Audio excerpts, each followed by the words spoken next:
Сөз депутат Жұмабаева Айгүл қызына беріледі. Рахмет, құрметті Нұрлан Зайроллаұлы. Ақжол фракцияның сауалы ұлттық банкінің төрағасына. Бірінші ақпанда 2006 жылғы үлгідегі номиналы 2000, 5000, 10.000 теңгелік банкноттарды айырбастау мерзімі аяқталса, 1000 теңгелік банкнот 3 наурызда айналымнан шығады. Банкноттарды ауыстыру тек оның дизайны өзгеруіне байланысты екенін де айта кетуіміз керек.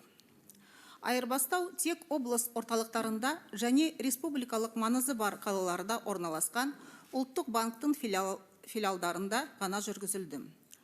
Азаматтық кодекске сәйкес, теңге бұл біздің еліміздегі ресми ақша бірлігі және республиканың бүкіл аумағында жалпы құны бойынша қабылдануға міндетті заңды төлем құралы.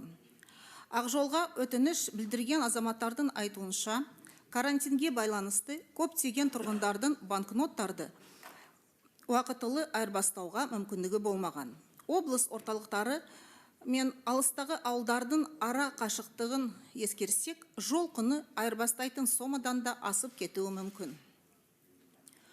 Ұлттық банктың ақпараты бойынша, ұлттық валютаның қолданыстағы ақша белгілері ауыстыру мерзімінің аяқталуына байланысты 2006 жылғы үлгідегі көрсетілген номиналды банкноттар Қазақстанда қабылдануға, айырбастауға жатпайды және заңды төлем құралы болып табылмайды.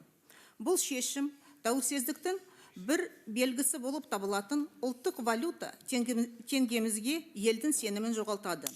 Қазіргі кезде халқымыздың қолында адал еңбегімен жиналған әр жылғы ескі теңгелер бар. Мысал ретінде, Германияда евро енгізгеннен кейін 19 жылдан астам уақыт өтсе де, неміс маркалары Бундесбанктың барлық филиалдары шектеусіз айырбастайды. Және бұл процедура ешқандай мерзімдермен шектелмейді. Осыған байланысты көрсетілген номиналдағы банкноттарды ауыстыру мерзімін ұзартуды қарастырып, сонымен қатар ұлттық банктың филиалдары жоқ елді мекендерде, екінші деңгейлі банктерде банкноттарды айырбастауды жалғастырып, ал ұлттық банктың филиалдарында айналымнан шыққан барлық теңгелерді айырбастаудың уақытын шектеумеуді сұраймыз. Құрметпен, Ақжол фракциясының депутаттары. Рахмет.